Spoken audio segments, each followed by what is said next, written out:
Core teachings. ఇది core అంటే చాలా ఇంపార్టెంట్ టీచింగ్స్. ఇది మన జీవితాన్ని మార్చేసే, జీవితంలో చాలా పెద్ద మార్పు పరివర్తనం తీసుకొచ్చే అట్లాంటివి ఇది సిడి ఉన్నది. సో అందరూ జాగ్రత్తగా వినండి. నోట్స్ కూడా రాసుకోవచ్చు. ఓకే. సో ఇప్పుడు ఇది 30 నిమిషాలు దేని గురించి మాట్లాడుతున్నాము అంటే మన జీవితంలో నిజమైన పురుషార్థము అంటే ఏంటిది? నిజమైన పురుషార్థము దేనికి అంటారు? యాక్చువల్లీ పురుషార్థము అంటే ఏదో మనము చాలా పని చేయాలి, ఏదో సాధించాలి అని అంటాం కదా. సో నిజమైన పురుషార్థము సాధించేది ఏమున్నది? అసలు నిజమైన పురుషార్థం దేనికి అంటారు? ఇది ఒకసారి ఆలోచించాలి. ఓకే. చూడండి, యాక్చువల్లీ నిజమైన పురుషార్థము తెలుసుకోవాలి అనుకుంటే మనము కొన్ని శత్రువులని, రైట్, కొన్ని ఎనిమీస్ ఉంటాయి. దాన్ని కూడా మనం అర్థం చేసుకోవాలి. దాన్ని కూడా మనము ఆలోచించాలి. అప్పుడే నిజమైన పురుషార్థం దేనికి అంటారు అనేది అర్థమవుతుంది. సో మన శత్రువులు ఎవరు? నేను ఇవాళ మన శత్రువులు 4 ఉన్నాయి. 4 ఎనిమీస్ ఉంటాయి మనకు మన జీవనంలో, రైట్. మనిషి జీవితంలో 4 రకాల శత్రువులు ఉంటాయి. దానిపైననే మనము విజయం సాధించేది ఉంటది. ఆ విజయాన్ని సాధించుకోవడమే పురుషార్థం అని అంటారు. నిజమైన పురుషార్థము అదే ఉన్నది.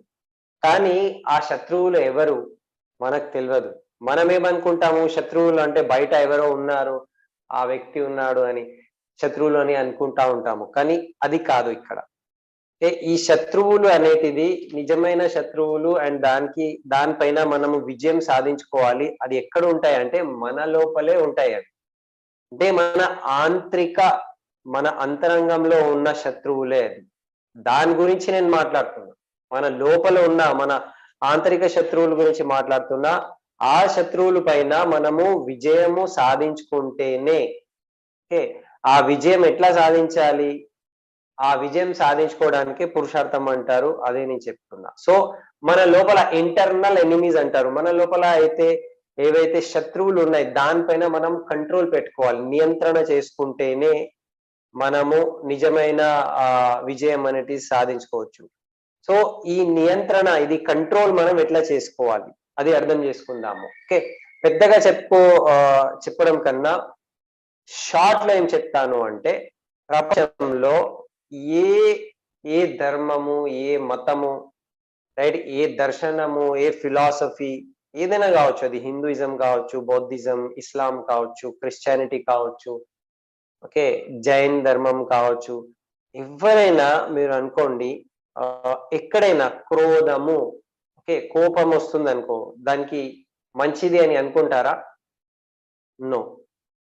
ఎవ్వరు కూడా క్రోధము అంటే కోపంకి మంచిగా అన్నారు. అసలు ఎవరైనా ఏ మతంలో అయినా అహంకారాన్ని మంచిది అని అంటారా? ఎవరన్నారు? ఇది మంచిది కాదే అంటారు. ఎవరైనా ఏ మతంలో అయినా కపటము, మాయాచారి అంటారు. ఓకే. సో ఈ కపటం అనేటిది కామము అంటారు మన దగ్గర. ఈ కామము, కపటము మంచిది అని అంటారా? అనలేము. ఏ ధర్మంలో అయినా లోభము, లాలచ్ అంటారు. ఇంకా కావాలి, దురాశ. ఓకే, ఇంకా కావాలి, ఇంకా కావాలి. దానికి మంచిది అనుకుంటారా? నో. సో ఇట్లాంటివి ఈ 4 రకాల, రైట్, దీనికి వికారాలు అంటారు మన భాషలో. ఇంకొక భాషలో కషాయం అంటారు. ఇట్లాంటివి 4 రకాల కషాయం. దీని గురించి ఇవాళ నేను మాట్లాడుతున్నా. ఈ కషాయం మొత్తం ఒక ప్యాకేజ్ లాగా అనుకుంటే, కోపము అంటే క్రోధము, అహంకారము, మూడోది మాయాచారి అంటే కామము, అండ్ 4th లోబ్ అంటే దురాశ. ఇంకా ఎక్కువ కావాలి, ఇంకా ఎక్కువ కావాలి, లాలచ్ అంటారు. దీనికే కషాయం అంటారు, అంటే వికారాలు అంటారు. సో ఏ ప్రపంచంలో అయినా ఏ వ్యక్తి కూడా ఇవి అన్నిటికీ, ఓకే, కోపంకి మంచిది అని అన్నారు, అహంకారాన్ని మంచిది అని అన్నారు, మాయాచారి కామము దానికి మంచిది అని అన్నారు, లోభము అంటే దురాశ, ఇంకా ఎక్కువ కావాలి, లాలచ్కి మంచిది అని అన్నారు. ఏ వ్యక్తి అన్నారు, ఏ మతం అన్నారు. ఓకే. సో ఇవి అన్నీ ఏవైతే శత్రువులు ఉన్నాయి, అది ఎక్కడ ఉంటాయి అంటే మన లోపలే ఉంటాయి. ఏమంటారు, ఇప్పుడు ఇక్కడ చాలా మంది ఉన్నారు. నేను కొంతమంది పేర్లు కూడా ఇక్కడ తీసుకుంటూ ఉంటాను. ఓకే. మల్లేష్ గారు ఉన్నారు.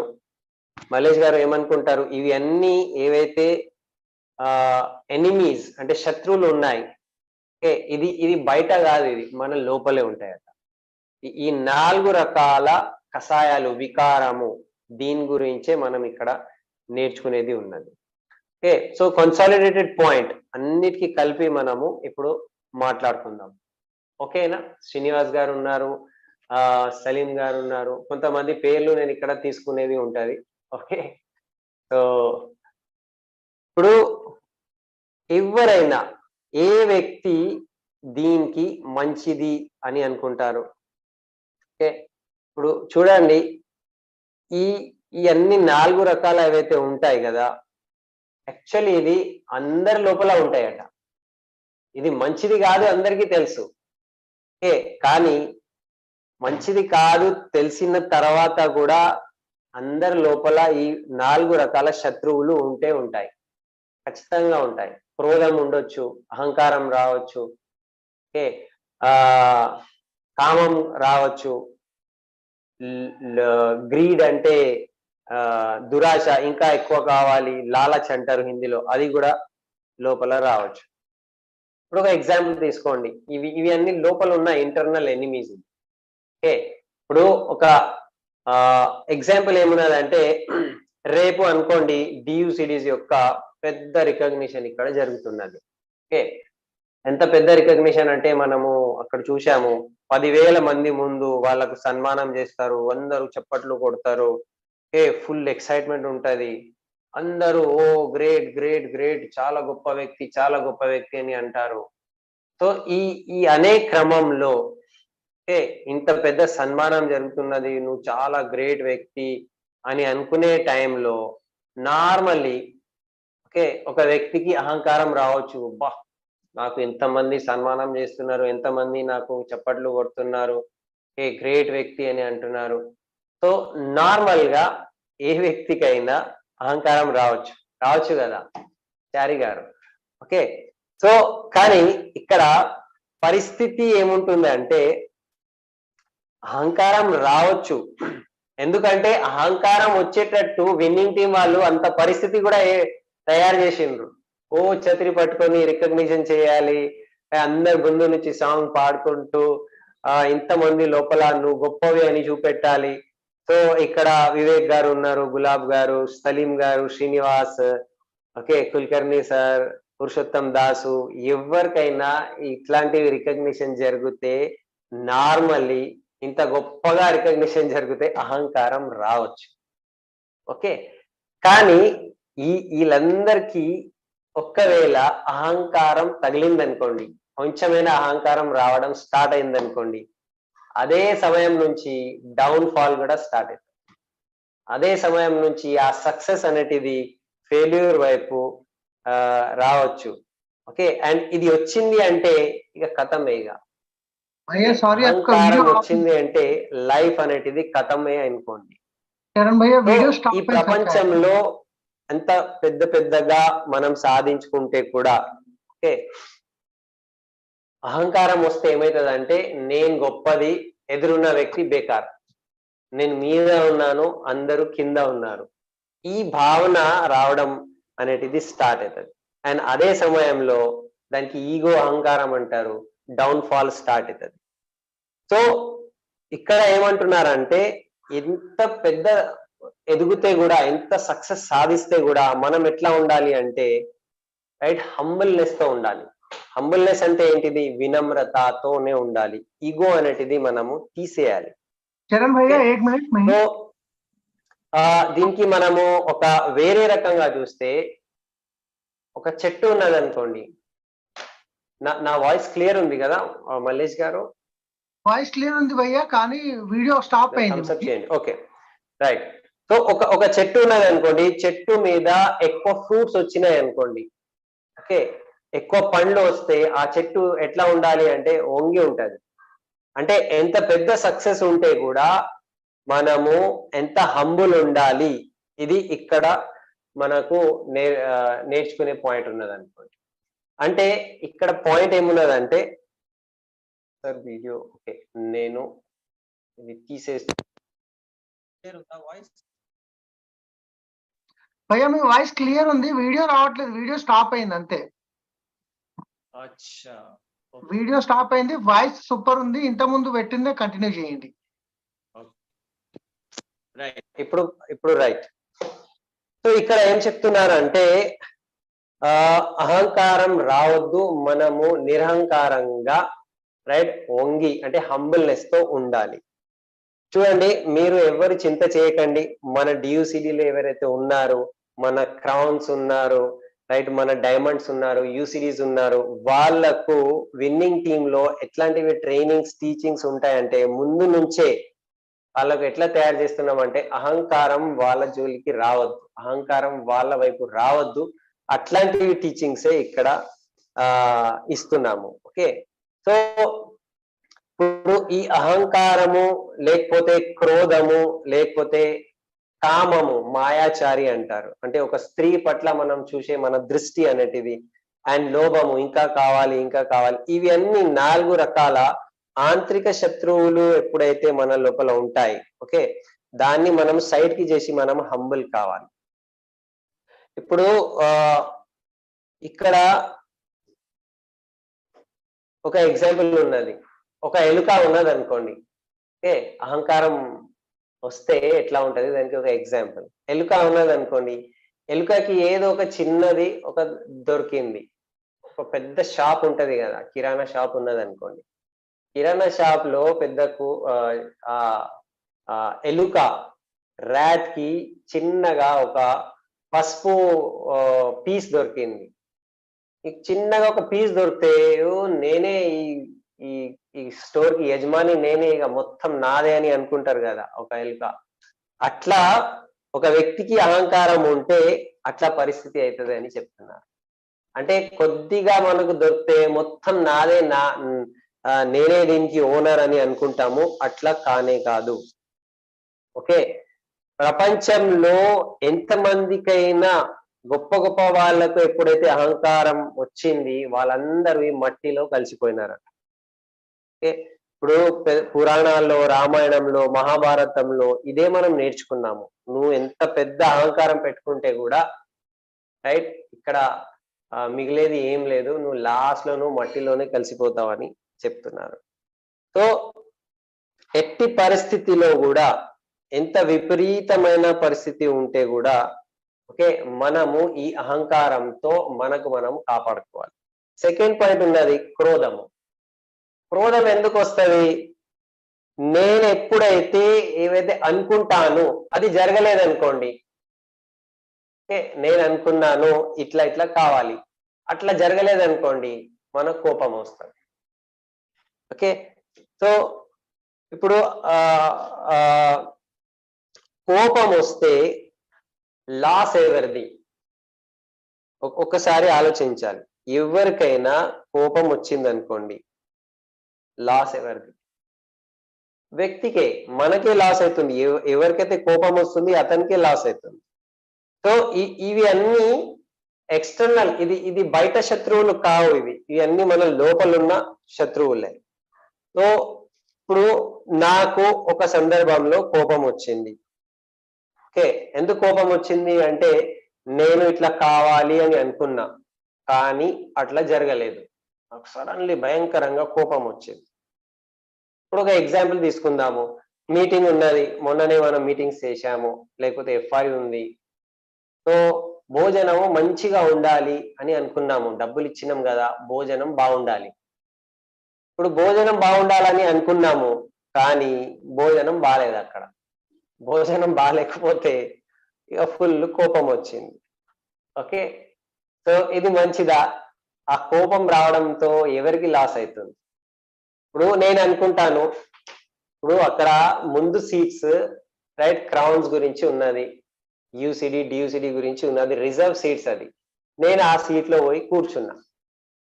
కూర్చోగానే ఒక వ్యక్తి వచ్చి, సార్ మీరు అయితే క్రౌన్ గారు కదా, ఎందుకు కూర్చున్నారు అంటే ఏమైతుంది అక్కడ, ఫుల్ కోపం వచ్చింది. ఓకే, అంటే నేను ఏవైతే నేను ఆశిస్తున్నాను ఆ ఆశ అక్కడ పూర్తి కాలే.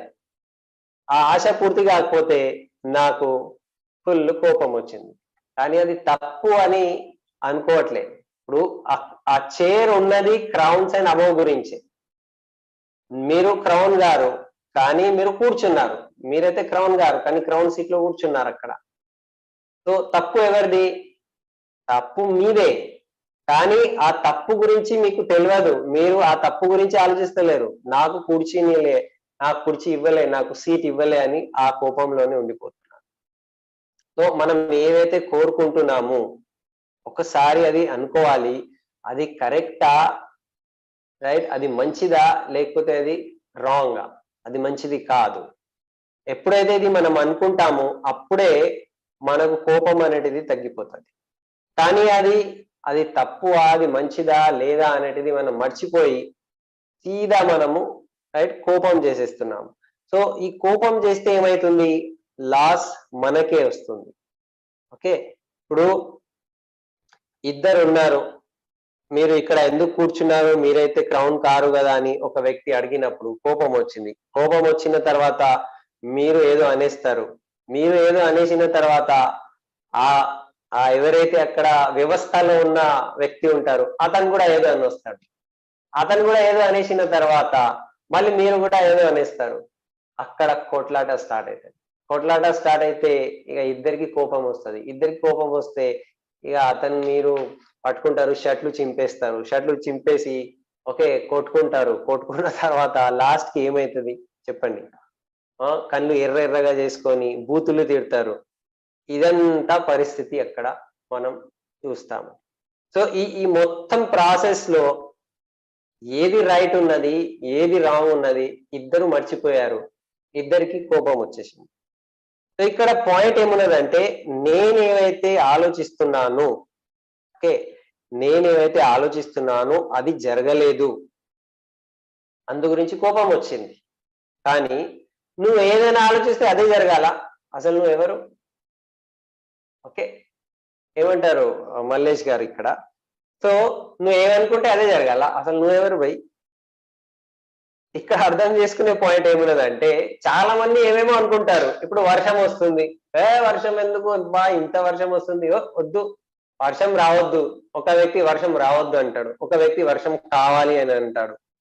సో దేని మాట వినాలి అక్కడ?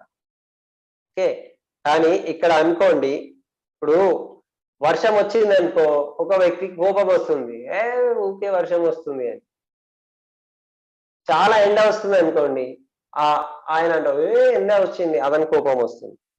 కానీ వర్షానికి లేకపోతే ఎండకి అసలు ఏం సంబంధం ఉన్నది? ఇది ప్రకృతి, ఇది ప్రకృతి పని ప్రకృతి చేసుకుంటూనే ఉంటుంది. అది మీకు దాని వలన కోపం వస్తుందా లేకపోతే అది మీకు బరాబర్ ఉందా లేదా, మీరు ఆశిస్తున్నారా, దీని వెనుక ప్రకృతి ఏం ఆలోచన లేదు. ప్రకృతి ప్రకృతియే, అది ఆటోమేటికలీ జరుగుతూనే ఉంటది. అది మనం అర్థం చేసుకోవాలి. ఓకే, మన కోరికకి విరుద్ధంగా అయితే మనకు ఎప్పుడైతే కోపం వస్తుంది. కానీ చూడండి సలీం గారు, ఓకే, ఇక్కడ ఇప్పుడు సలీం గారు ఉన్నారు అనుకుందాం. ఓకే, సలీం గారికి నేను పిలిపించి ఇక్కడ రండి అని నేను తక్కువని ఒకటి కొట్టినా, ఇట్లా కొట్టినాను అనుకోండి, ఒక ఎగ్జాంపుల్. ఓకే, కొడితే సలీం గారికి కోపం వస్తుందా? ఇప్పుడు నేను అడిగినాను అనుకో, ఓకే, ఇక్కడ మల్లేష్ గారు కనిపిస్తున్నారు, ఓకే, జహాంగీర్ చారి కనిపిస్తున్నారు, ఒకటి ఇట్లా కొట్టినాను అనుకోండి, మీకు కోపం వస్తుందా? రాదు. మల్లేష్ గారు నవ్వుతున్నారు. ఓకే, మల్లేష్ గారు ఏమంటారు, లేదు సార్ మీరు అప్లైన్ కదా, మీ మీద మాకు చాలా అభిమానం, మా మంచి కొరకే మీరు కొడతారు. ఓకే, ఏదో మాట చెప్పి కోపం అయితే రాదు అని అంటారు. ఎందుకు అంటే మీరు మెంటర్ కదా, మేము మీకు ప్రేమ చేస్తున్నాము, చాలా ప్రేమ భావం ఉన్నది, ఏదో ఒక మాట చెప్పిస్తున్నారు. ఓకే, ఇక్కడ కోపం రాలే. అట్లనే అనుకుందాము, పక్క కూర్చున్న వ్యక్తి పట్టు మనిషి కొట్టింది అనుకో, అప్పుడు ఏమవుతుంది? అప్పుడు ఏమవుతుంది? భయంకరంగా కోపం వస్తుంది, ఇక మనం కూడా కొట్టాలని డిసైడ్ అయిపోతాము. ఓకే, కానీ ఒక మాట ఇక్కడ అర్థం చేసుకోవాలి, కొట్టే వ్యక్తి ఎందుకు కొడుతున్నాడు, ఆ కొట్టడం వెనక భావం ఏమున్నది, అది కూడా ఒకసారి ఆలోచించాలి. ఓకే, ఇంటెన్షన్ అంటారు, కారణం ఏమున్నది, ఎందుకు కొట్టిండు, ఆ ఇంటెన్షన్ మనము అసలు తెలియదు మనకు, కానీ మనం డైరెక్ట్లీ కోపం పడేస్తాం, కోపం మీద వచ్చేస్తాం. అంటే అక్కడ కొట్టే వ్యక్తి యొక్క భావము, కారణం ఎందుకు కొడుతున్నాడు, అది చాలా ఇంపార్టెంట్ విషయం ఇక్కడ. ఓకే, కానీ అది మనకు అర్థం కాదు, మనం సడన్లీ కోపం అయిపోతాం. ఇప్పుడు ఇంకొక మాట చెప్తాను. ఓకే, ఇక్కడ వేరే వ్యక్తికి ఓకే మనము కొట్టున్నాము, లేకపోతే వేరే వ్యక్తి మీద మనము కోపం తీసుకొస్తున్నాము, దీంతో ఎవరికి మార్పు వచ్చింది, ఎవరికి ఫరక్ పడింది, ఆ ఎదురున్న వ్యక్తికా లేకపోతే నాక? కోపం నాకు వచ్చింది అనుకో, ప్రాబ్లం ఎవరికి వచ్చింది, నాకు వచ్చిందా ఆ ఎదురున్న వ్యక్తికి వచ్చింది? అతనికి ఏం ఫరక్ పడదు, కానీ ఫరక్ నాకు పడుతుంది. ఓకే, కోపం తీసుకురావాలా వద్దా అనేది దాని యొక్క జిమ్మెదారి, దాని యొక్క బాధ్యత ఎవరిది అంటే ఎదురున్న వ్యక్తికి కాదు, అది ఆ బాధ్యత నాది. Okay, I'm the only responsible person. కోపం రాకూడదు, దాని యొక్క జిమ్మెదారి లేకపోతే దాని యొక్క బాధ్యత ఎదురున్న వ్యక్తి మీద లేనే లేదు. కోపం రాకుండా కంట్రోల్ గా ఉండాలి, దాని యొక్క బాధ్యత, రెస్పాన్సిబిలిటీ 100% నాది. ఓకే, ఇప్పుడు ఈ మాట మీకు అర్థమవుతుందో లేదో కానీ అర్థం చేసుకోండి క్లియర్ గా. దీని గురించి 5 గంటలు మాట్లాడుకుంటే కూడా తక్కువనే, కానీ ఒక విషయం అర్థం చేసుకోండి, కోపం వస్తుంది అంటే పరిస్థితి, ఎదురున్న వ్యక్తి పరిస్థితి తీసుకొస్తాడు, కానీ మనం లోపల కంట్రోల్ ఉంచుకోవాలి, బాధ్యత మనది, కోపం రాకుండా రైట్ మనము క్లియర్ ఉండాలి. ఇప్పుడు అన్నం సరిగా లేదనుకోండి, నేను అనుకుంటాను కొంచెం ప్రాబ్లం అయిందొచ్చు, ఇప్పుడు లైన్ లో అన్నం అయిపోయింది అక్కడ. ఓకే, లైన్ లో మనము డబ్బులు ఇచ్చాము, కానీ లైన్ లో అక్కడ అన్నం తినే ప్లేస్ లో లంచ్ టైంలో ప్రాబ్లం వచ్చింది, కోపం పడాలా? కానీ విన్నింగ్ టీం భావం అయితే అట్లా లేకుండే కదా, విన్నింగ్ టీం అట్లా అనుకోలే కదా, మీకు ప్రాబ్లం రావాలి అందు గురించి మేము ఇట్లా చేస్తున్నాము. విన్నింగ్ టీం భావం చాలా శుద్ధమైన భావం, మీకు ప్రాబ్లం రాకూడదు, రైట్? సో మంచి భావంతో విన్నింగ్ టీం వాళ్ళు ఇదంతా వ్యవస్థ అరేంజ్మెంట్ చేశారు లంచ్ గురించి, కానీ ఒక్కొక్కసారి ప్రాబ్లం కావచ్చు, అని మీకు కోపం వస్తుంది అంటే విన్నింగ్ టీం ఉద్దేశం అక్కడ అట్లా లేదు, చెడు ఉద్దేశం లేదు, విన్నింగ్ టీం స్టాఫ్ యొక్క కూడా చెడు ఉద్దేశం అక్కడ ఏం లేదు. అందు గురించి జిమ్మెదారి ఎవరిది, బాధ్యత ఎవరిది అంటే నా. ఇప్పుడు అనుకుందాము, ఓకే, ఇప్పుడు మల్లేష్ గారే కనిపిస్తున్నారు నాకు, ఇంకా మంచి సీనియర్ లీడర్స్ ఎవరెవరు ఉన్నారు, ఇప్పుడు మల్లేష్ గారు ఉన్నారు. ఓకే, సో భార్య అంటుంది అనుకోండి, మీరు ప్రతిసారి ఇది వైట్ కోట్ వేసుకుంటా ఉంటారు, వైట్ కోట్ వద్దు. వైట్ కోట్ వద్దు అంటావా? అసలు నువ్వు ఏమనుకుంటున్నావు, పిచ్చిదాని, నీకు ఏమర్థమవుతుంది? ఎప్పుడు చూస్తే అప్పుడు నా బట్టల మీదనే నీకు దృష్టి ఉంటుంది, ఊగా అని మనం కోపం పడినాం అనుకోండి, ఇక భార్య మీద ఫుల్ కోపం పడుతున్నాం. కానీ ఆ భార్య అంటుంది లాస్ట్ కి, ఆమె ఇంటెన్షన్ ఏమున్నది, అసలు ఆమె అట్లా ఎందుకు చెప్పింది అంటే, వైట్ కోట్ మీకు సూట్ కాదండి, యాక్చువల్లీ మీరు బ్లాక్ కోట్ వేసుకుంటే మీరు స్మార్ట్ కనిపిస్తారు. ఓకే, ఆమె భావన అది ఉన్నది, మీరు మంచిగా కనబడాలి, అందు గురించి ఆమె చెప్తుంది. కానీ ఆమె భావం మనం తెలుసుకోలేకపోతున్నాము, ఉల్టా మనం కోపం మీదనే ఉన్నాం. నీకు ఏం తెలుసు అట్లా చెప్పేస్తున్నాం. ఓకే, సో ఇక్కడ మనం భావం కూడా అర్థం చేసుకోవాలి. అండ్ కోపం రాకుండా ఉండాలి అంటే దాని యొక్క బాధ్యత ఎవరిది? 100% మనది. దీనికే వికారము అంటారు, దీనికే కషాయము అంటారు హిందీలో. ఓకే, నేనే రెస్పాన్సిబుల్. ఓకే, ఇప్పుడు నేను స్టేజ్ మీద వచ్చిన, ఓకే, సో ఇంతకు ముందు నాకన్నా ముందు సలీం సార్ వచ్చిండు స్టేజ్ మీద, అందరూ ఫుల్ క్లాస్ అన్నారు. ఇప్పుడు నెక్స్ట్ నేను వచ్చిన, ఎవరు చప్పట్లు కొట్టలే. ఓకే, కోపం రావాలా? ఓకే, సో వాళ్ళ గురించి మీరు చప్పట్లు కొట్టిండ్రు, ఫుల్ ఎక్సైట్మెంట్ చూపెట్టిండ్రు, కానీ నా గురించి చూపెట్టలే. కోపం రావాలా? అట్లా గానే కాదు. ఇప్పుడు చూడండి, అందరూ క్లాస్ కొట్టినారు, అది సలీం సార్ గురించా లేకపోతే శ్రీనివాస్ సార్ గురించా, అది చరణ్ సార్ గురించా, అది కాదు. అస్సలు చప్పట్లు ఎవరైతే కొడుతున్నారు వాళ్ళు వాళ్ళ ఖుషి గురించి కొట్టుకుంటున్నారు, మీ గురించి గానే కాదు. అది అది మీ గురించి అని అనుకుంటున్నారు కదా, అది మీ భ్రమ. అది మీ 100% మీ భ్రమలో ఉన్నారు మీరు. ఓకే, సో ఈ భ్రమనే మనము తీసేయాలి. ఓకే, ఈ ఈ ఏదో అనుకుంటున్నాము, ఓ ఫుల్ నేను స్టేజ్ ఎక్కితే ఇక అందరూ ఇట్లా, అరే భయ్ వాళ్ళు వాళ్ళ ఖుషి ఉన్నది, అందు గురించి వాళ్ళు కొట్టుకుంటున్నారు, అది మీ గురించి కాదు. సో ఈ భ్రమ మనం తీసేయాలి. ఈ భ్రమ తీసేయడానికి ఒక ఉపాయం చేసుకోవాలి.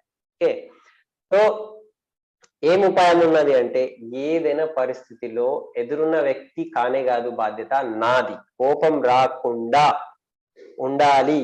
ఓకే, అది ఆ బాధ్యత నాదే ఉన్నది అని క్లియర్ అర్థం చేసుకోవాలి. చూడండి, నెక్స్ట్ ఉన్నది మాయాచారి ఉన్నది, దాని తర్వాత లోభం ఉన్నది. లోభం అంటే దురాశ, ఇంకా డబ్బు కావాలి, ఇంకా డబ్బు, లాలచ్ అంటారు. ఎట్టి పరిస్థితుల్లో నాకే కావాలి డబ్బులు. ఓకే, ఇప్పుడు మీ బ్యాంక్ అకౌంట్ లో 10 కోట్ల రూపాయలు ఉన్నాయి. ఓకే, మీకు ఇంకా కావాలి, ఎట్టి పరిస్థితుల్లో నాకు ఇంకా డబ్బు కావాలి, ఇంకా డబ్బు కావాలి. ఓకే, అట్లా అనుకుంటున్నాం అనుకోండి, ఇట్లా కావచ్చు. 10 కోట్లు ఉన్న తర్వాత కూడా ఇట్లాంటివి కషాయము వికారము రావచ్చు. కానీ ఇప్పుడు చూడండి, అంబానీ ఉన్నాడు అనుకోండి, అంబానీ బ్యాంక్ అకౌంట్ లో వందలాది కోట్ల రూపాయలు ఉన్నాయి, అండ్ ఒక వ్యక్తి అకౌంట్ లో ఓన్లీ 100 రూపాయలే ఉన్నాయి. ఇప్పుడు ఇద్దరిలో ఎవరికి దురాశ పుడుతుంది, ఎవరికి లోభం అనేటిది వస్తుంది? ఓకే, లాలచ్ అంటారు. ఎవరికి వస్తుంది? ఇద్దరికి కూడా రావచ్చు. 100 రూపాయలు ఉన్న వ్యక్తికి అయితే ఎక్కువ రావచ్చు, నాకు ఇంకా కావాలి ఇంకా కావాలని. కానీ కోట్ల రూపాయలు ఉన్న వ్యక్తికి, రైట్, ఇంత కోట్లు ఉన్నాయి కదా, ఇంకా ఇప్పుడు ఎందుకు, అట్లా కూడా కాదు, ఇంకా కావాలని కొత్త కొత్త బిజినెసెస్ పెట్టుకుంటా ఉంటాం. సో ఇక్కడ ఏం అర్థమవుతుంది అంటే, 100 రూపాయల లేకపోతే కోటి రూపాయల, అది ఇంపార్టెంట్ కాదు. ఇక్కడ ఆ డబ్బు లోపల, రైట్, లాలచ్ లేదు, ఆ డబ్బు లోపల లోభం లేదు. లోభం ఎక్కడ ఉన్నది, దురాశ ఎక్కడ ఉన్నది అంటే నా ఆలోచనలోనే ఉన్నది. ఇంకా కావాలి ఇంకా కావాలి. ఓకే, ఈ ఆలోచన ఏదైతే ఉన్నది కదా, అదే బాధ్యత మనది. అక్కడ మనం మార్పు తీసుకురావాలి. ఓకే, డబ్బు, ఇంత పెద్ద డబ్బు ఉన్నది, సంపద ఉన్నది, ప్రాపర్టీ ఉన్నది, దాంట్లో దురాశ లేదు. ఓకే, అది వస్తువు, అది. కానీ దురాశ మనిషి ఆలోచన లోపల ఉంటది. ఇప్పుడు అనుకుందాము, ఒక వ్యక్తి దగ్గర ఏం డబ్బు లేదు, బీదోడు, రోడ్ల మీద తిరుగుతూనే ఉంటున్నాడు. ఓకే, అతనికి ఎక్కువలో ఎక్కువ డబ్బు కావాలి అని దురాశ ఉండొచ్చు. ఇంకొక వ్యక్తి ఉన్నాడు, అతని దగ్గర 1000 కోట్ల రూపాయలు ఉన్నాయి అనుకోండి. 1000 కోట్ల రూపాయలు ఉంటే అతనికి ఉంటే ఉండకపోతే కూడా ఏం ఫరక్ పడదు. అతని లోపల లోభం లేదు, లాలచ్ లేనే లేదు. అంటే ఇక్కడ డబ్బు అనేటిది ఒక వేరే పాయింట్ ఉన్నది, ఆలోచన అనేటిది చాలా ఇంపార్టెంట్. ఓకే, దురాశ అనేటిది మన ఆలోచన, అది డబ్బు సంపద ధనము అది కాదు. సో మన ఆలోచన మనము క్లియర్ చేసుకోవాలి. ఓకే, సో లోభ్ అనేటిది, లాలచ్ అనేటిది చాలా చెడువైన మాట, అది మంచిది కాదు, అది మనకు శత్రువు. అది వచ్చింది అనుకోండి, వ్యక్తికి నాశనం అనేటిది ఖాయమవుతుంది. ఇప్పుడు ఒక ఒక పిల్లి ఉన్నది అనుకోండి, క్యాట్. ఓకే, ఒక పిల్లి కడుపు నింపుకోవడానికి పాలు తాగాలి. పిల్లి వస్తుంది కదా మన ఇంట్లో, రాత్రికి వచ్చి మెల్లగా దూరి పాలు తాగేస్తుంది. ఓకే బై, కడుపు గురించి తాగుతుంది, ఓకే మంచిదే, చలో వదిలేద్దాం. కానీ ఆమె పాలు తాగుతూనే ఉండదు. అది ఆ పిల్లి పాలు తాగుతూనే, మనం వెనుక నుంచి కట్టె తీసుకొని టకా కొడుతూనే ఉంటున్నాము, ఆయన కూడా ఆ పిల్లి పాలు తాగుతూనే ఉంటుంది. అంటే అది కడుపు గురించి కాదు, అతనికి ఆ పిల్లికి లోభం వచ్చింది, అంటే లాలచ్ వచ్చింది. ఇంకా కావాలి, ఇంకా కావాలి, ఇంకా ఎంత ఇంకా కావాలని అనుకుంటున్నదంటే ప్రాణం కన్నా ముఖ్యమైనది ఇప్పుడు ఆ పాలైపోయింది. మనిషికి కూడా అట్లనే అయిపోతుంది. ఇంకా కావాలి, ఇంకా కావాలి, ఎట్లా అయిపోతుంది? ప్రాణం కన్నా గొప్పది డబ్బు అయిపోతుంది. సో అట్లాంటివి లాలచ్ మన లోపల రావద్దు. ఇవన్నీ రావద్దు అంటే బయట పరిస్థితి ఆ బాధ్యత కాదు, అది బయట పరిస్థితి జిమ్మెదారి కాదు, అది మన జిమ్మెదారి, మన బాధ్యత ఉన్నది.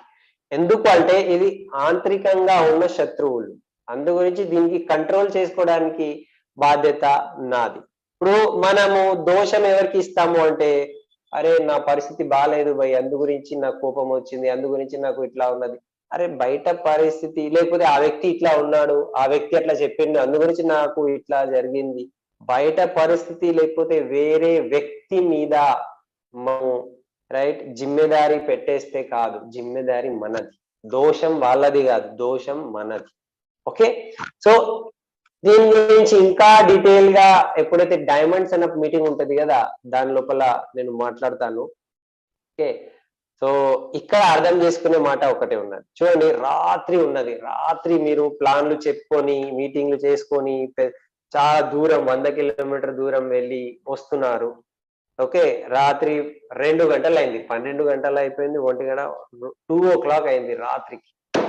రోడ్ మీద మీరు ఒకటే వ్యక్తి వస్తున్నారు, ఒక వ్యక్తి వస్తున్నారు. సడన్లీ అక్కడ మీకు 2000 రూపాయల నోట్ కనిపించింది, రోడ్ మీద పడి ఉన్నాడు.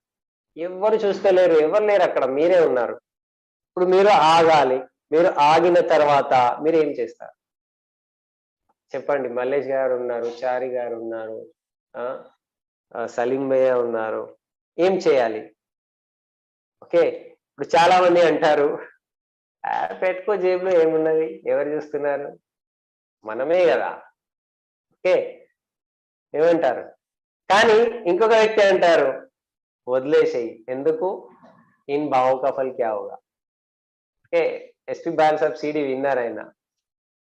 ఇట్లాంటివి భావం ఉంటే దానికి ఫలితం ఏమవుతుంది చూడండి. అక్కడ 2000 రూపాయల నోట్ అయితే ఉన్నది. ఇప్పుడు నేను దానికి ఓకే తీసుకొని జేబులో పెట్టుకున్నా.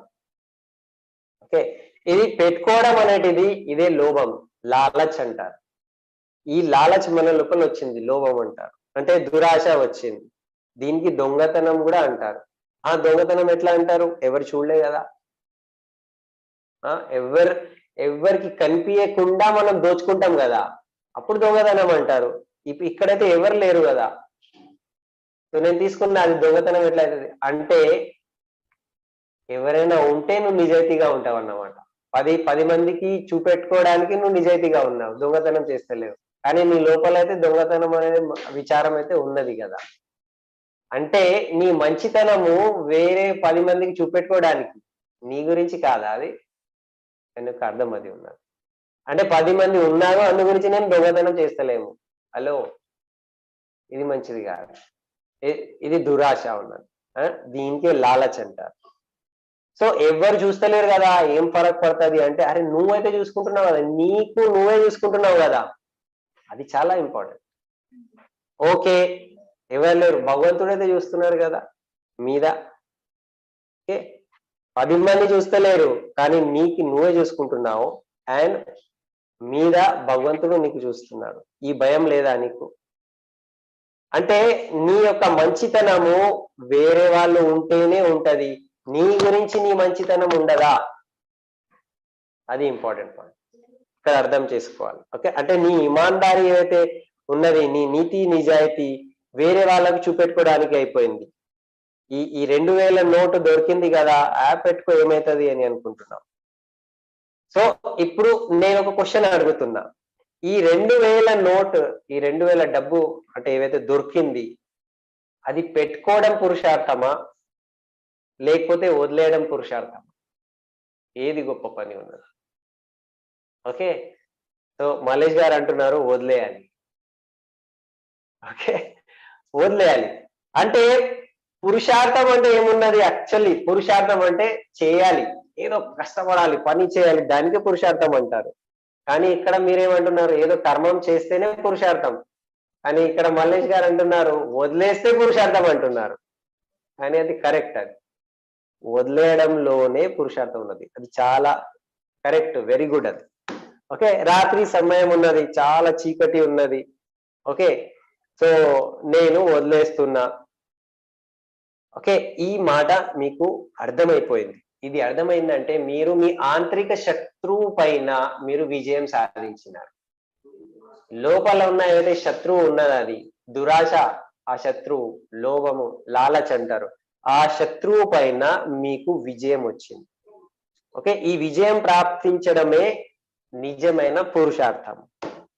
ఓకే, ఎంత లోభం వస్తే కూడా, ఎంత లాలచ్ వస్తే కూడా ఈ నోట్ నాది కాదు, నేను వదిలేస్తా అని వదిలేయడం. ఇప్పుడు కొందరు ఉంటారు, ఓకే, అట్లా కాదు, నేను ఇది నోట్ తీసుకుంటా, జేబులో పెట్టుకుంటా, పోయి ఒక మందిరంలో వేసేస్తా, అట్లా అంటారు కొంతమంది. చాలా తెలివి గల వాళ్ళు ఉంటారు కదా. నేను తీసుకోను, ఇది తీసుకుపోయి ఒక మందిరంలో హుండీలో వేసేస్తా అంటే, నువ్వెవరు హుండీలో వేయడానికి? నువ్వు అసలు ఎవరు?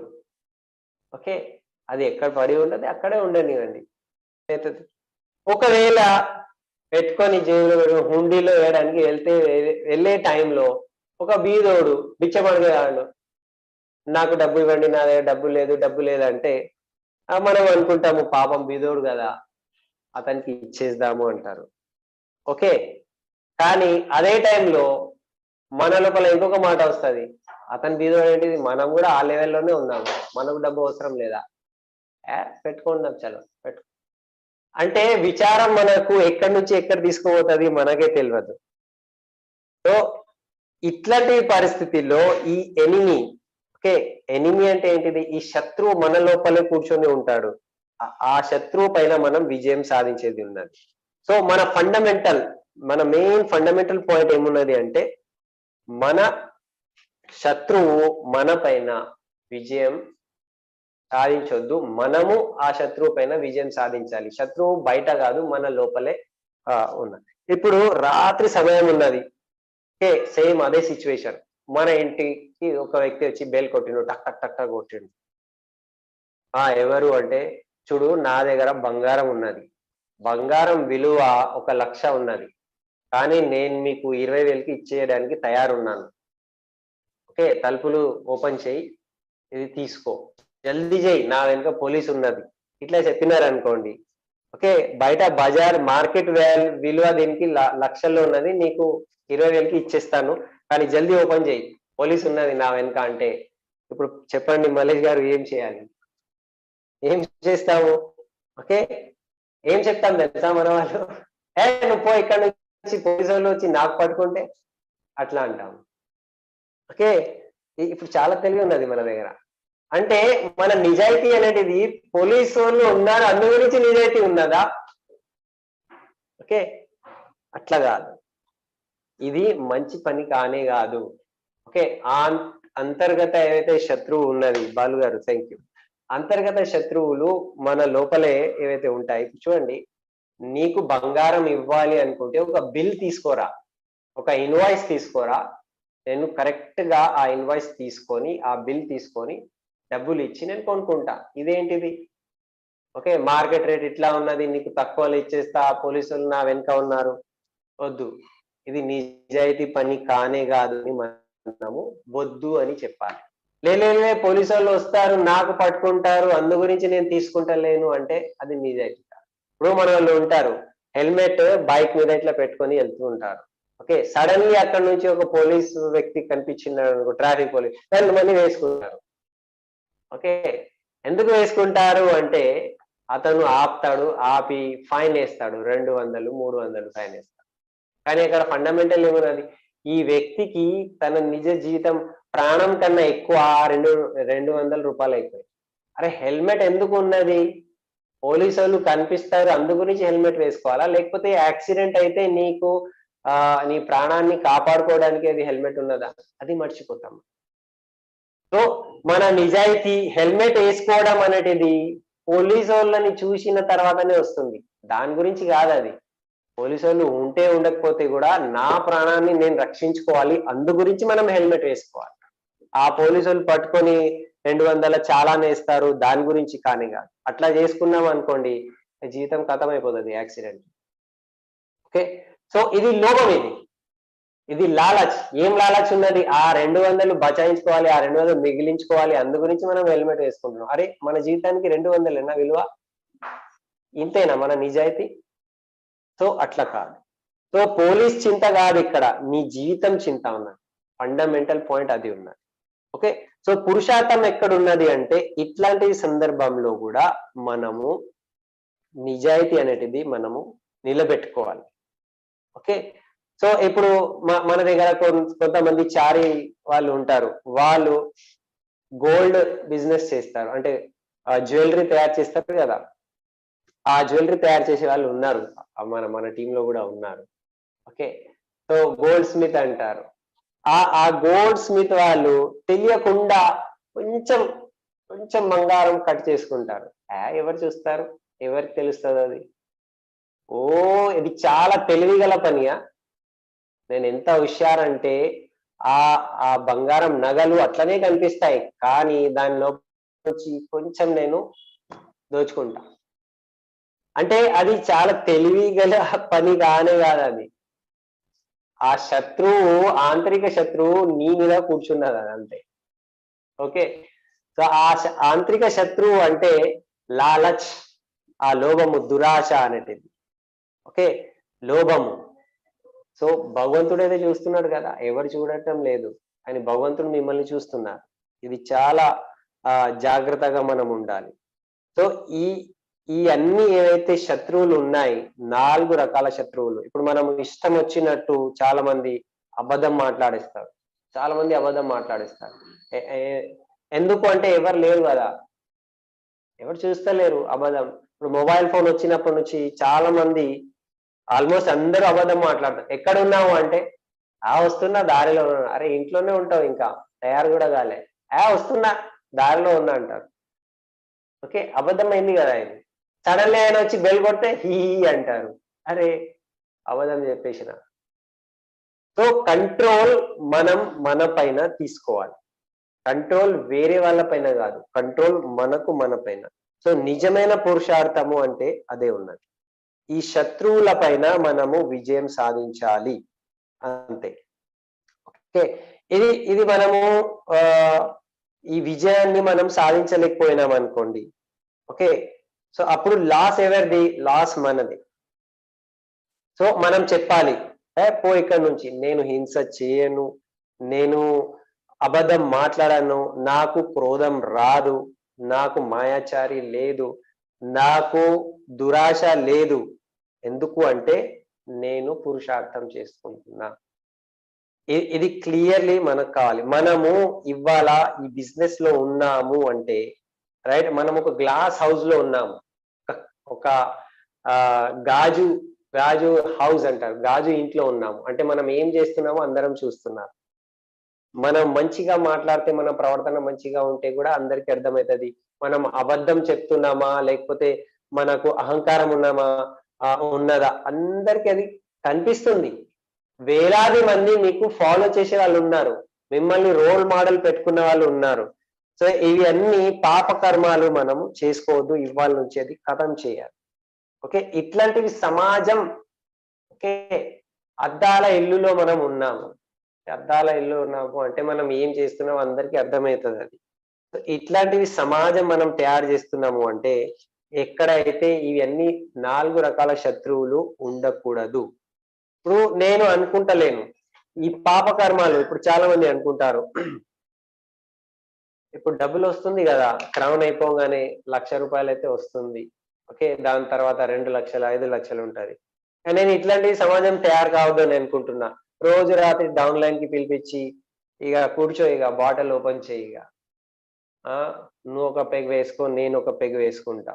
ఎందుకు అంటే డబ్బులు వస్తుంది కదా, ఇప్పుడు ఏం పని ఉన్నది మనకు, బాటిల్ ఓపెన్ చేయాలి. సో మన దగ్గర ఉన్న ఒక్కొక్క క్రౌన్, ఒక్కొక్క యూసిడి, ఒక్కొక్క డియూసిడి, ఇట్లాంటి వ్యక్తులు తయారు కావద్దు అని మేము అనుకుంటున్నాం. వాళ్ళు ఒక గొప్ప వ్యక్తి, ఒక సంత్ లాగా, ఒక ఋషి లాగా ఉండాలి. అట్లాంటివి వ్యక్తుల్ని నేను చూడాలని అనుకుంటున్నా. వాళ్ళు ఎక్కడ పోతే అక్కడ ఒక సువాసన, ఒక మంచితనం అనేటిది ఏర్పడాలి. ఓకే. ఆ కలవంగానే ఓకే బాటల్ చికెన్ చికెన్ తినుకుంటూ బాటల్ తాగుదాము, ఇట్లాంటి అలవాట ఉన్న వాళ్ళని మేము తయారు చేయాలని అనుకుంటలేము. ఓకే. డబ్బులు వస్తున్నాయి కదా, ఇంకా ఇద్దరు ముగ్గురు ఆడవాళ్ళతో సంబంధం పెట్టుకుందాము, ఇది దురాశ. ఇది కామం అంటారు దీన్ని. ఇట్లాంటివి ప్రవర్తన చేసే వాళ్ళని మేము తయారు చేయాలని అనుకుంటలేము. ఓకే. సో సఫలత, సక్సెస్ అంటే మాకు చాలా డబ్బు వచ్చేసింది, ఇక రోజు తాగుతా ఉంటా, లేకపోతే వేరే వేరే స్త్రీలతో సంబంధం పెట్టుకుంటాను, ఇద్దరు ముగ్గురు అమ్మాయిలతో తిరుగుతా ఉంటాము, ఇది సక్సెస్ కాదు. సక్సెస్ యొక్క అర్థము చాలా అహంకారం వచ్చేసింది. నా లెక్క ఎవ్వరు లేరు, నేనే నా లెక్క ఏం లేదు, నేనే స్టేజ్ మీద అది సక్సెస్ కానే కాదు. ఓకే. సక్సెస్ యొక్క అర్థం ఏమున్నది అంటే ఒక ఒక మత్తులో జీవిస్తున్నాము, అది కూడా తాగి మత్తులో ఉంటున్నాము, అది కూడా సక్సెస్ కాదు. సక్సెస్ యొక్క అర్థం ఏముందంటే వినమ్రత, హంబుల్నెస్ ఉండాలి. సక్సెస్ అంటే ఏమున్నదంటే చరిత్రం బాగుండాలి, మన చరిత్రం అనేటిది బాగుండాలి, క్యారెక్టర్ బాగుండాలి. సక్సెస్ అంటే ఇక్కడ ఏమున్నది అంటే సదాచారి కావాలి, అంటే ఓకే మంచి ప్రవర్తన చేసే వ్యక్తి కావాలి. సక్సెస్ అంటే ఇక్కడ ఇంకొక అర్థం ఏమున్నదంటే నువ్వు ఎంత మందికి నువ్వు సహాయం చేసి వాళ్ళకు కూడా సక్సెస్ అవడానికి సహాయం చేస్తున్నావు, సహయోగం చేసుకుంటున్నావు, అది చాలా పెద్ద సక్సెస్. సో మీరు ఒక రోల్ మోడల్ లాగా ఇక్కడ తయారవుతున్నారు. మీరందరూ రోల్ మోడల్.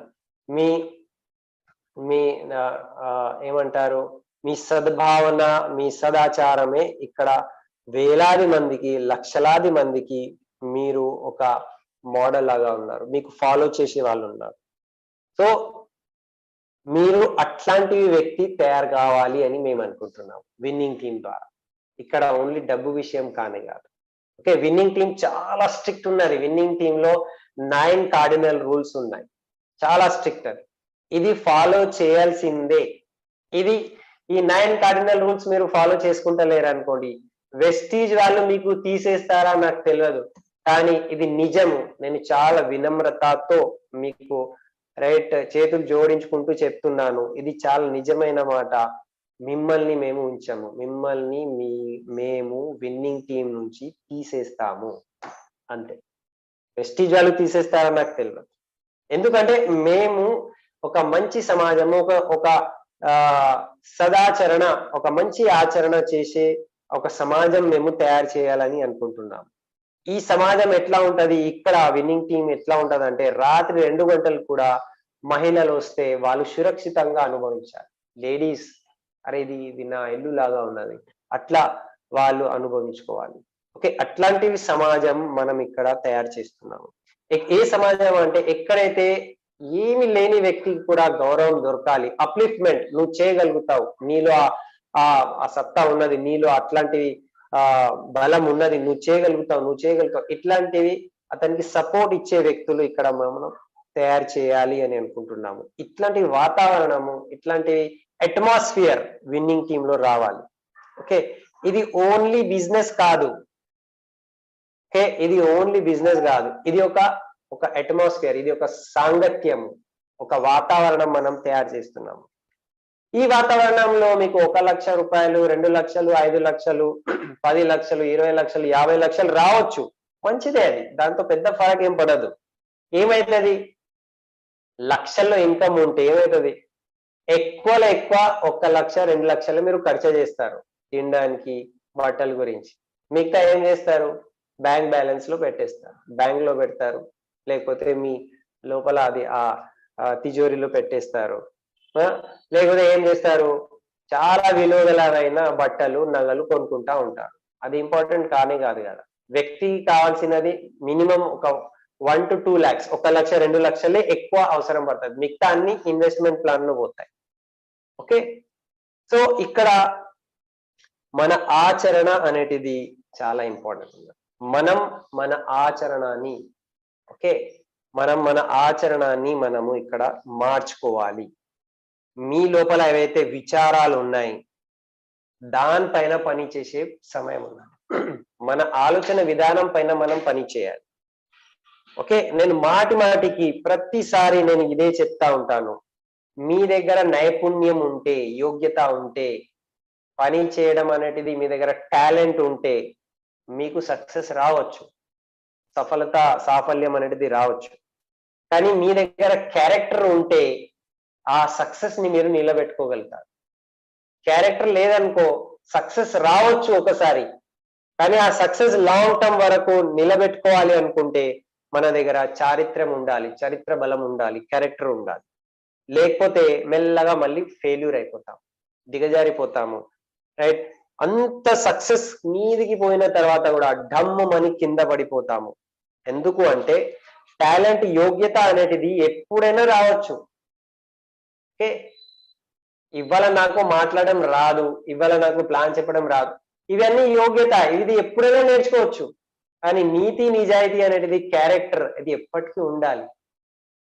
అది మన ప్రవర్తన, అది మన ఆచరణ.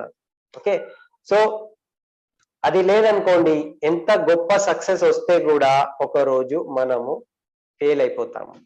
సో ఇవన్నీ మన ఇంటర్నల్ క్యారెక్టర్, మన మన ఆంతరికంగా ఉన్న చారిత్రము, మన ఆంతరికంగా ఉన్న మన ప్రవర్తన విధానము, దానిపైన మనం వర్క్ చేయాలి, దానికి మనము మార్చుకోవాలి. ఇది లేదనుకో ఇదంతా వేస్ట్. చూడండి, మనము దసరా టైంలో ఓకే రావణుని చంపేసినాము, దాని తర్వాత రావణ దహనం చేస్తాము. ఓకే, ఎన్నో సంవత్సరాలు, వేలాది సంవత్సరాల నుంచి మనము రావణు గురించి రామాయణంలో అంటే రావణుడు ఎవరు, అతన్ని చంపేసేయాలి, రామ భగవంతుడు చంపేసిన తర్వాత అతనికి మనం కాల్చేస్తాము. కానీ అతని యొక్క క్యారెక్టర్ అర్థం చేసుకోవాలి. లంకలో 6 నెలల వరకు సీతామాత ఉంటే కూడా అతను టచ్ కూడా చేయలేదండి. ఇది ఒక క్యారెక్టర్, ఇది చరిత్రం, అది కూడా. ఇప్పుడు ఒక ఒక ఎగ్జాంపుల్ చెప్తాను. మీరు ఒక అమ్మాయిని ఇష్టపడినరు, చాలా ఇష్టపడుతున్నారు. ఓకే, ఇష్టపడుతున్న అమ్మాయి మీ దగ్గరే 6 నెలలు ఉన్నది, మీ ఇంట్లోనే, మీకు ఆపే వాళ్ళు ఎవరు లేరు. ఓకే, ఆపే వాళ్ళు ఎవరు లేరు అనుకోండి, టచ్ చేస్తారా? అతనైతే చేయలే, అతనే రాజుడు ఉంటుండే కదా, రావణుడు రాజుడు. అసలు అతనికి ఎవరు ఆపుతారు? రావణ్ అంటే ఇంకా ఖతర్నాక్ వ్యక్తి అని. ఇప్పుడు అదే ఎగ్జాంపుల్ మీ మనసు లోపలే అనుకోండి, మీరు బాహ్యంగా చెప్పేది అవసరం లేదు. ఒక 3 బెడ్రూమ్ అపార్ట్మెంట్ ఉన్నది, మీరు కోరుకుంటున్న ఇష్టపడిన అమ్మాయి మీతోనే 6 నెలలు అదే రూమ్ లో ఉంటుంది అనుకోండి, అదే ప్లేస్ లో ఉంటుంది 6 నెలల వరకు. ఒక్కసారి కూడా ముట్టుకోమా మనం? చెప్పుకునే మాట కాదేది, కానీ లోపల అనుకోండి క్యారెక్టర్ ఏమున్నది, మన చరిత్ర బలం ఏమున్నది మన లోపల. ఓకే, అట్లాంటివి చరిత్ర బలము మన లోపల రావాలి, అట్లాంటివి చరిత్ర బలము మనము డెవలప్ చేసుకోవాలి. ఓకే, యోగ్యత ఎప్పుడైనా నేర్చుకొని మనము సాధించుకోవచ్చు, కానీ చరిత్ర బలం అనేటిది లాంగ్ టర్మ్, తరతరాల వరకు నిలబెట్టుకోవడానికి రైట్ మనం ప్రయత్నం చేయాలి. అది దీనికన్నా ఇంపార్టెంట్ అది ఉన్నది. ఓకే, నా నా దగ్గర యోగ్యత లేదని, నాకు మాట్లాడడం రాదు, నాకు అది రాదు, పర్వాలేదు. ఓకే, మీ అప్లైన్ సపోర్ట్ తీసుకొని మీరు సక్సెస్ కావచ్చు, కానీ మీ దగ్గర చరిత్ర బలమే లేకపోతే ఏం నిలబెట్టుకోలేము. ఓకే, సో చరిత్ర బలం చాలా ఇంపార్టెంట్, దాని గురించే మనం ఆలోచించాలి. ఇవాళ మార్పు అనేటిది మన లోపల ఉండాలి, మన విచారాల్లో మార్పు రావాలి, మన ప్రవర్తనలో మార్పు రావాలి. ఇప్పుడు అనుకుందాము, ఈ వికారం వశీభూతమైపోయి, ఈ వికారంకి మనము, ఈ కషాయాలు అంటారు, ఈ 4 శత్రువులకి మనం లొంగిపోయి ఏదైనా మనం ప్రవర్తన చేస్తున్నాం అనుకోండి, అది పురుషార్థం కానే కాదు. నేను ఇక్కడ ఒక చాలా కఠినమైన శబ్దం చెప్తాను. అసలు మన పైన మనకు ఒక గ్లాని, నువ్వు బేకార్ వ్యక్తి, అట్లా ఆలోచన వచ్చేటట్టు నేను ఇప్పుడు చెప్తున్నా, వినండి. ఓకే, ఈ మాట అర్థమైపోతే మన పైన మనకు అసూయత వస్తుంది. నువ్వు బేకార్ వ్యక్తి అని మనకు మనం చెప్పుకుంటాం. ఈ వికారాల మీద మనం లొంగిపోయి మనము ఆ రాత్రికి మనం ఏదైనా ఈ వికారం వశీభూతమై ఏదైనా పని చేస్తున్నాం, అది పురుషార్థం కాదు, అని నపుంసక్త అంటారు దాన్ని, నపుంసక్త. ఓకే, నపుంసక్త తెలుగు వర్డ్ కూడా అదే ఉన్నది కదా. మల్లేష్ గారు, నపుంసక్త అంటే అర్థమవుతుంది కదా, రైట్? నపుంసక్త ఆ అంటే నపుంసక్త అదే అదే ఉంటది తెలుగులో. బాలు గారు రాసి పంపియండి. సో రాత్రి 2 గంటలకి, ఓకే, ఎవరు చూస్తలేరు, నేను ఆ 2000 నోట్ నేను తీసుకొని పెట్టుకున్నా. అది పురుషార్థం కానే కాదు, అది నపుంసక్త, పిరికితనం కూడా చెప్పొచ్చు. ఓకే, ఎందుకు అంటే నేను ఆ ఆ వికారంకి నేను లొంగిపోయినా, నేను అక్కడ ఓడిపోయాను. ఓకే, వికారం పైన నేను విజయం సాధించలేక. ఏం వికారం ఉన్నది? లాలచ్, లోభము, విచారం వచ్చింది. నేను అబద్ధం చెప్తున్నా. అబద్ధం చెప్పడం అనేటిది చాలా పెద్ద పురుషార్థం కానే కాదు, తెలివి గల పని కానే కాదు, అది నపుంసక్త, పిరికితనం అని. ఓకే, సో మీరు ఆ నిజాన్ని మీరు ఫేస్ చేయలేకపోతున్నారు, నిజాన్ని మీరు భరించలేకపోతున్నారు, అందు గురించి మీరు అబద్ధం చెప్తున్నారు.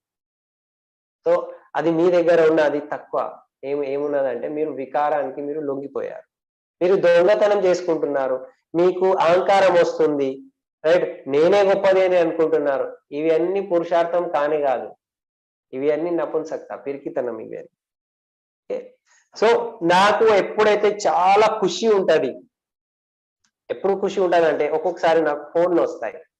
ఏం ఫోన్ వస్తాయి అంటే, ఇప్పుడు మొన్న జీవితాలు ఎట్లా మారిపోతున్నాయి విన్నింగ్ టీమ్ టీచింగ్స్ ద్వారా, విన్నింగ్ టీమ్ సిడి ద్వారా, విన్నింగ్ టీమ్ ట్రైనింగ్స్ ద్వారా. ఇప్పుడు ఒక వ్యక్తి నాకు అహ్మదాబాద్ నుంచి ఫోన్ చేసిండు. అతను బిజినెస్ లో లేనే లేడు, వెస్టీజ్ బిజినెస్ లో లేనే లేడు. ఫోన్ చేసి ఎస్పి బారిల్ సాబ్, నేను మీకు చాలా ప్రణామం చేస్తున్నా. ఎందుకు అంటే మీ సిడి ఇన్ భావం కా ఫల్ క్యా హోగా, ఈ భావాల యొక్క ఫలితం ఏముంటది నేను విన్నాను. అండ్ నేను మీ బిజినెస్ లో లేనే లేదు, కానీ అది విన్న తర్వాత నాకు నా కాంట్రాక్టర్ కి, ఓకే, చాలా గొడవలు అయినాయి. గొడవలు అయితే రైట్, ఆ బిజినెస్ గొడవల్లో అతను నా మీద ఎన్ని బూతులు నా మీద చెప్పిండు.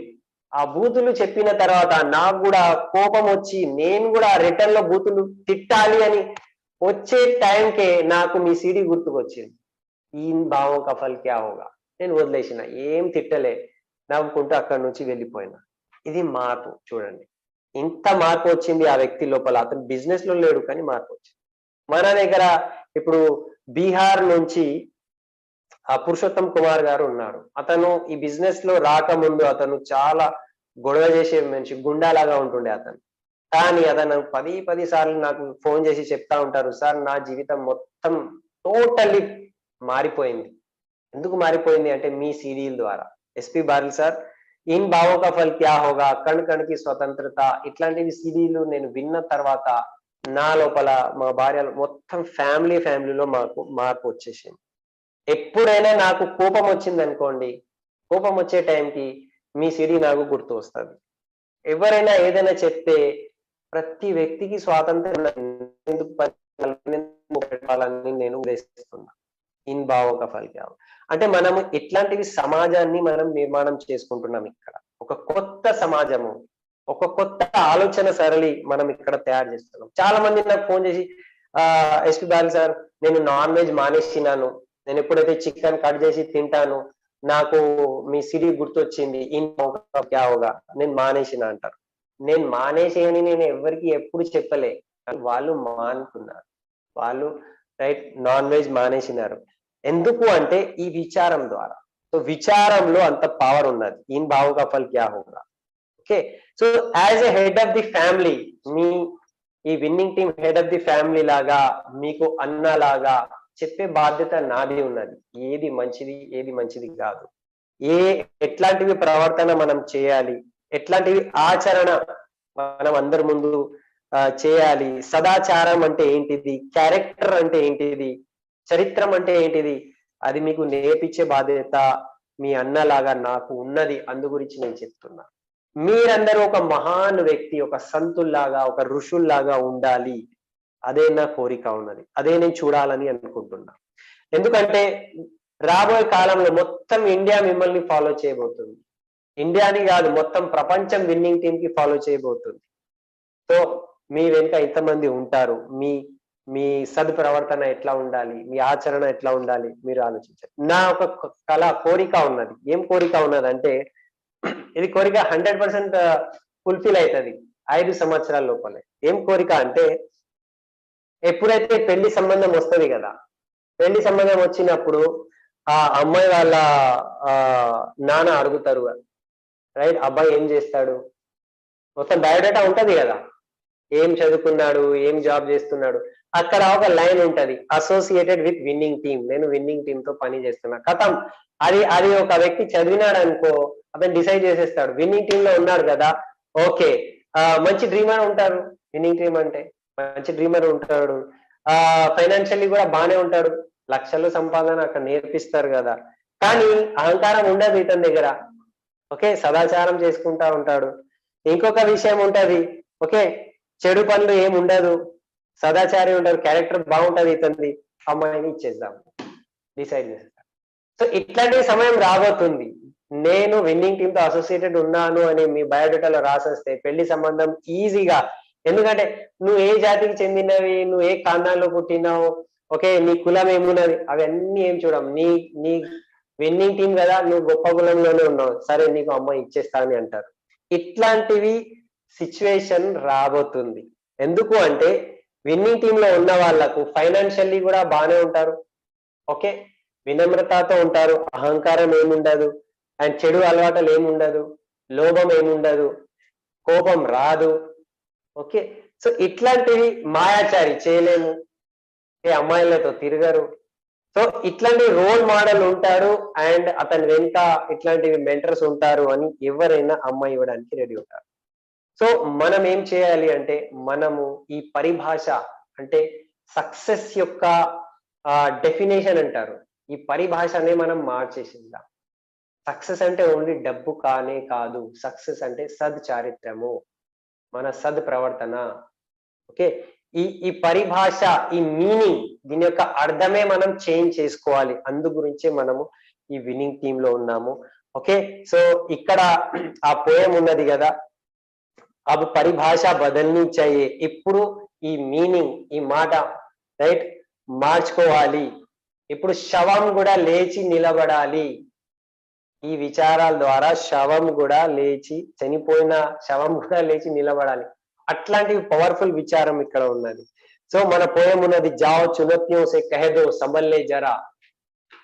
కష్టాలు ఎదురొచ్చే ప్రతి ఒక్క కష్టము, ఏదైనా సిచ్యువేషన్ ఉంటే దానికి మనం చెప్పేస్తున్నాము, నువ్వు నిలబడు, ఆగు అక్కడ.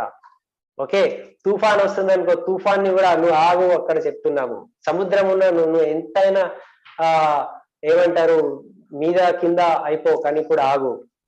ఎందుకు అంటే ఇక్కడ నుంచి విన్నింగ్ టీమ్ సోల్జర్స్ వెళ్ళడానికి తయారైన, ఎంత కఠినమైన సమయం వస్తే కూడా మనము ఇక్కడ నుంచి సద్ ప్రవర్తనతో, సద్ ఆచరణతో మేము సక్సెస్ తీసుకుంటాము.